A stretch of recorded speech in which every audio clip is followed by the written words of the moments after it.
the monument of Audie Murphy in a bronze statue in front of the Audie Murphy Museum in Greenville, Texas. And that pose was from the movie when he earned his Distinguished Service Cross, which is second to the Medal of Honor.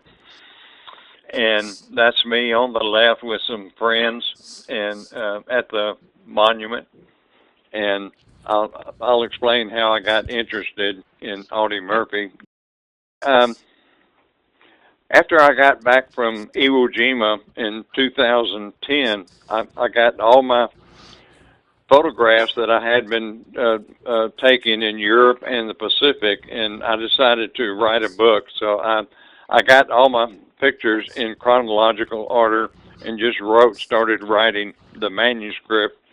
It's about 240 pages, and it's in the book, The Footsteps of Valor, and this is the cover, and that's a picture of me. I had seen a picture of Clint Eastwood when he went to Iwo Jima and filmed Letters from Iwo Jima, and he's walking down to the beach and leaving a set of footprints in the sand. So I walked down to the beach and left a set of footprints also, and had a friend take that picture, and I decided to title the book In the Footsteps of Valor. And it covers my trips at that time. It was 15 years ago, places I've been and photographed, and people I've met in World War II, World War I. In 1994, I visited my son in Germany. He was with the 3rd Infantry Division, which Audie Murphy was in, and James Orness, incidentally. As a bit of trivia, Audie Murphy and James Orness were together at Anzio Beach, and James Orness of Gunsmoke got wounded, and his TV shows, Gunsmoke, he was sometimes noticeably limp. But anyway, my son showed me some pictures that he had been doing in his spare time, going to World War I, World War II sites in Germany, Austria, Belgium, and France, and take a now picture to correspond with those then. And I got hooked immediately in 1994. That's 32 years ago. And the next day, he took us to Zeppelin Stadium in Nuremberg, and we stood in that podium that Hitler would stand and dress 200,000 Nazis for the September rallies. And the next day, he took us to Berchtesgaden, went to the Eagles Nest, and so I got hooked immediately, and that was 32 years ago, and I'm just as passionate now today as I was 32 years ago, and I'm still going to new places. Yeah, that's a shack where Audie was born in the woods, just about 8 miles north of Greenville, Texas. That shack is not there anymore. I went to find it a few years ago. I did find the lot that it was on, and a new house has been built on that now. But Audie was born there in 1925. This is Audie Murphy is and two of his siblings. Audie is pictured on the right as a child, and two of his siblings. This is Audie's father, Emmett Murphy, and he had Audie one time said he couldn't afford to support his wife and children. He had 9 children, and Audie one time said, "Every year here comes another kid," and the pressure just got to Emmett one day, and I knew Audie's sister Nadine, and I asked her. She said she was awake when he left the house with a suitcase about 4 or 5 in the morning, and he never returned. He deserted the family and left his wife Josie, and she aged so much trying to raise her kids, and no support from the father anymore. Yeah, I asked Nadine one time. I used to go to the Audie Murphy weekend in Greenville, Texas, in Farmersville, Texas, where he grew up. And Nadine was there, and I asked her one time, "Where is Audie's father buried?"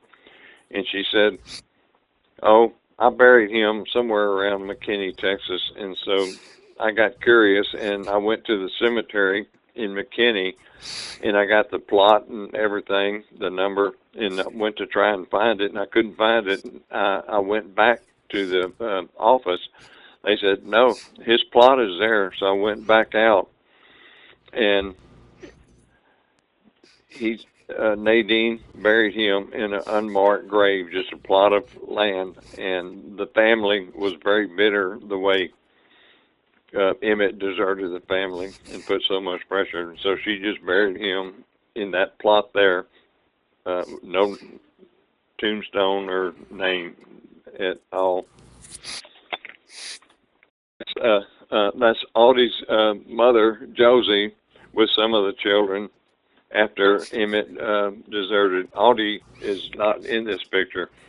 So the family relied on charity from the townsfolk, and Audie he would hunt rabbit and squirrel, and that's where he developed his marksmanship with guns. He had to provide for the family, but of course he couldn't provide enough game to feed the family. But they relied on Audie's hunting and charity from the townsfolk. So this next picture, he looks like a little boy. He's 16 years old. In this picture, he was working at a gas station, and he had a baby face. He was very small, and this was 1 year before he joined the Army, but he was actually 16. So in the next picture, after Pearl Harbor, he tried to join, but he couldn't. They said he was too young, so two of his sisters changed his birth certificate to show that he was 18, but actually he was 17 in this picture when he went to basic training at Fort Nix in New Jersey, and he was only 5'4", 114 pounds, and nobody would ever have thought what he accomplished in 30 solid months of combat. So he landed in North Africa, and then he went all through North Africa, and then the invasion of Sicily, and then to the invasion of Italy, landed at Naples, and at Anzio Beach, like I had mentioned, he and James Arness were there. And so the next amphibious landing was southern France. And up to that point, he only had one Bronze Star medal. And so he landed Operation Dragoon in southern France. In the next 9 months, that's where he started getting his medals. This is a painting of his Medal of Honor, Valor. This is in the town of Holtzwihr, France, and it was occupied by the Germans, and he was told to hold this road at all costs. He only had 17 men with him. So about 1 or 2 o'clock, the Germans left the village toward him with 6 Panther tanks and 250 infantrymen, German infantry in snow-clad uniforms. And he ordered his 17 men to go back into the woods. And it's hard to see in this picture, but there's a tank destroyer that slid into the ditch. And they had to go into the woods with the other men. And the signature. I got Don Ekman, who was one of the 17 men. I got to know him, and Ann Tardif, her father was driving that tank destroyer that slid into the ditch, and it's signed by Audie Murphy also. But he, in the movie To Hell and Back, it just shows like he's 5 minutes, but he was 55 minutes on this burning tank destroyer, and he killed about 50 to 100 Germans and beat them off after 55 minutes, and they retreated. Unbelievable, and he received the Medal of Honor for that. The next picture, this shows Audie. He received the Medal of Honor in Salzburg, Austria, after his heroics in Hosphir, France. He was just 19, still a teenager after 3 years of combat, and he still looks like a kid. And the next picture, it shows Audie in uniform immediately after the war. And like I said, he logged 30 months of straight combat.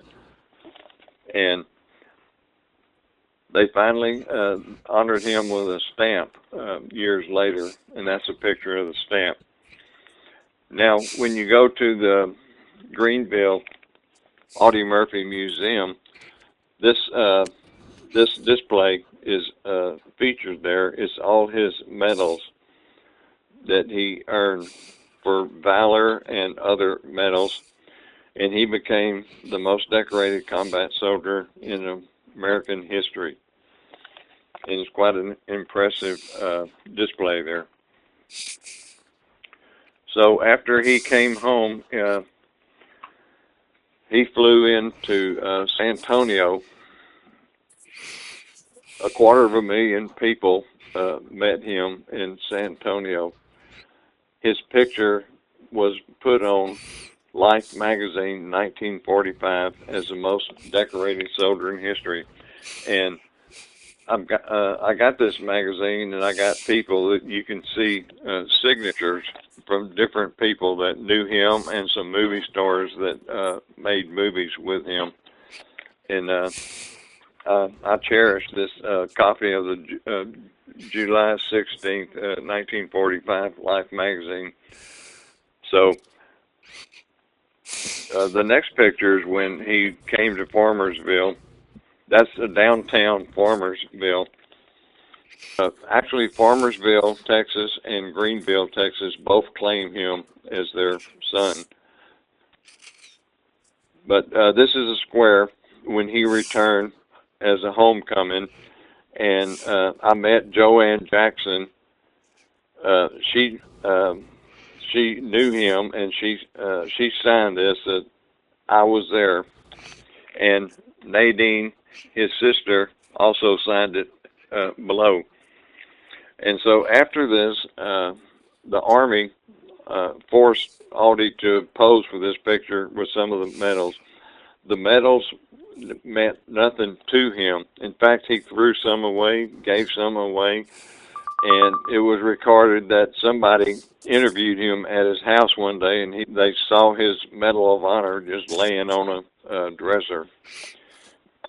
He was very humble, and he didn't like being called the most decorated soldier. He felt so much empathy for the people that he made friends with and was killed in the 30 months of combat. So the medals meant nothing for him.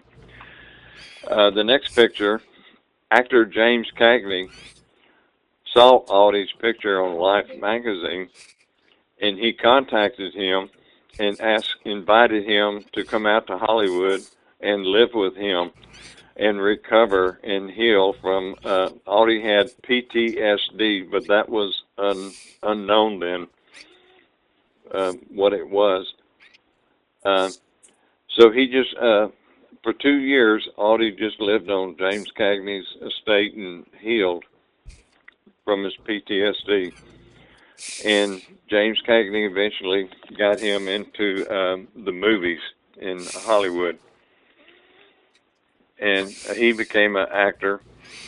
he made over 40 movies, and I took this picture. I went to one weekend, Audie Murphy, the weekend, and they showed us the Hell and Back, and this was we saw the movie, and there were several people, celebrities there in attendance. So we got to meet them. Uh, every year at Greenville, they would have some movie stars that made movies with him. This is Michael Dante. He made movies with Audie, and like I said, Audie made over 40 movies until his death at age 46. Pretty pretty good actor after all, and he in the movie To Hell and Back, he played himself 10 years after the war, and he still looked like a very young kid. And that was a big hit movie. And of course, he played in the Red Badge of Courage. And ironically, he played a coward during the Civil War, but then he redeemed himself at the end of the movie. There's a story that circulated around Hollywood for years, and it's kind of funny.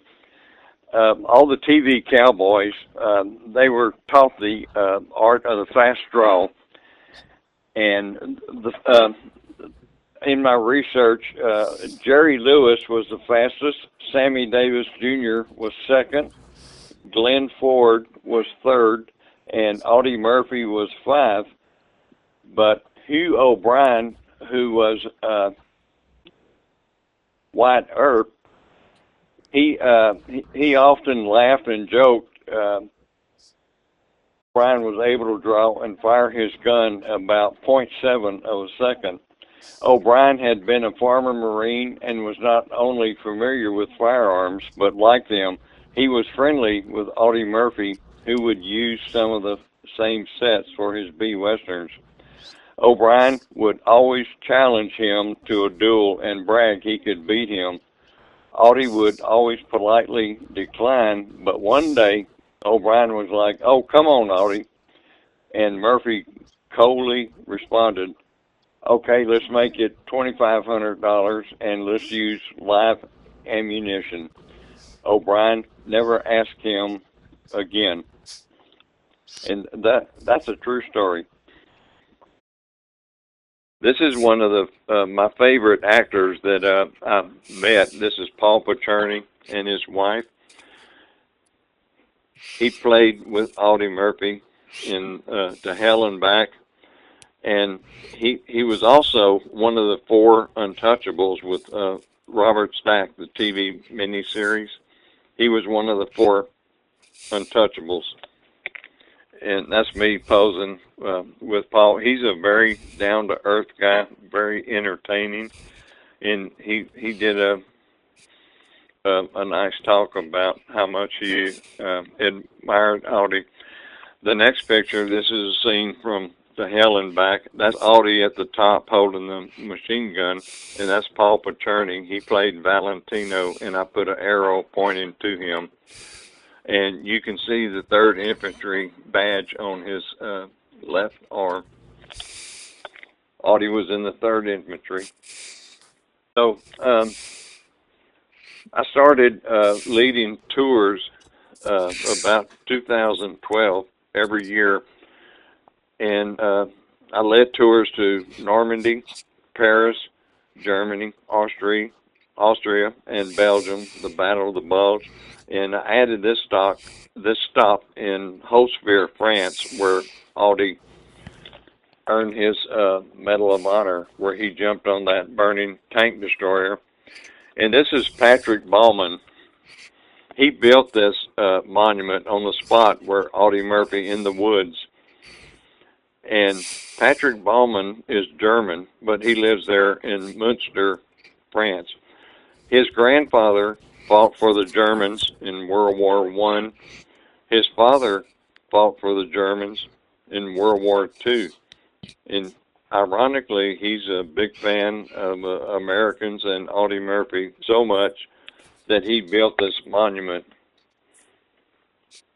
himself, and it's a big tourist thing now. And in fact, Viking tours that cruises up the Rhine River, they stop here on that's one of their stops when they're cruising the Rhine River, and it's a popular spot.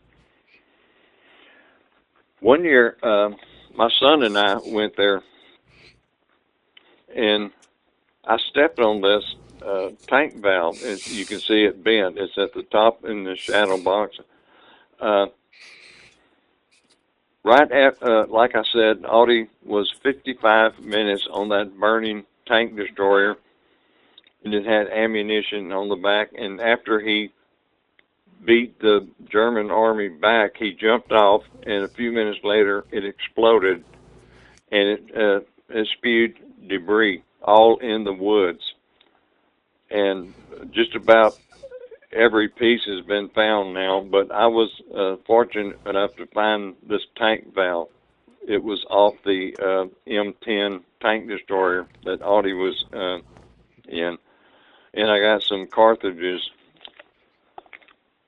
pictured to the left, and that's a 50 caliber bullet. That's what Audie Murphy was shooting on the tank destroyer, 50 calibers, and he, like I say, he killed 50 to 100 Germans in an hour. Since I knew Patrick Baumann in France, one year I went to the Greenville Museum, and I asked if they would be interested in maybe becoming sister cities with Haute-Savoir, France. And I didn't get much interest, so the next stop we went to Farmersville, about 17 miles away, and they have a museum in Farmersville, and I met the curator, and I asked her, would you be interested in becoming sister cities with Haute-Savoir? And she said, definitely, and her husband was the mayor of Farmersville. So that was passed there. And so then I contacted Patrick.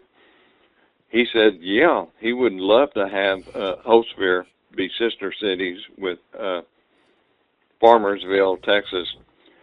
And there's a club, it's a very elite Army club called the Audie Murphy Club.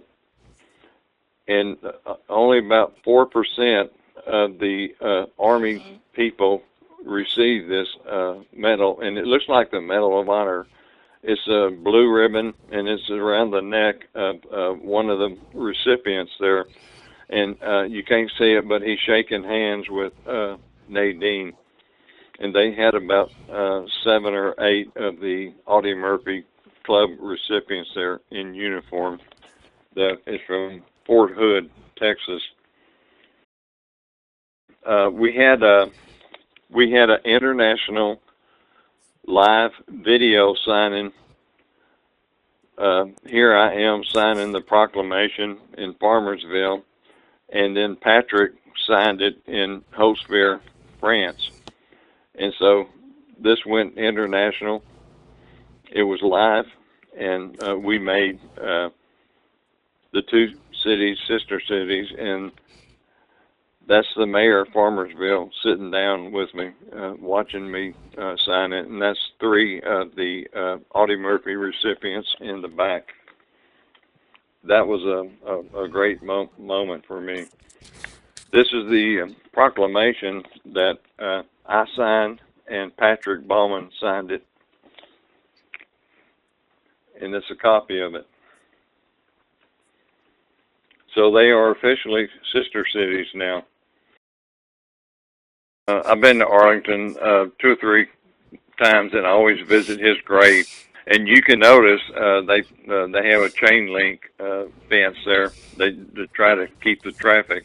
But I went and kneeled behind his grave, and he's the second most visited grave in Arlington Cemetery, next to the compound with President Kennedy and Jackie Kennedy and their Jackie's baby that was born dead. The baby's buried there with him, and I met Don Ekman. He was one of the 17 men he's pictured there with his daughter, and he wrote me a handwritten letter. I thought I don't have a picture of that, but he said he is so grateful for what Audie did. It saved his life. They were facing sure death. He became a husband, a father, and a grandfather, and got to live a completed life. And it was Audie Murphy that allowed him to do that. I was editor of the 3rd Infantry magazine, and I did one issue. I wrote this article about Nadine when she passed away, about her life, and this was when we had the sister city signing in Farmersville. She attended. He's such a remarkable giant of so courageous, a little guy.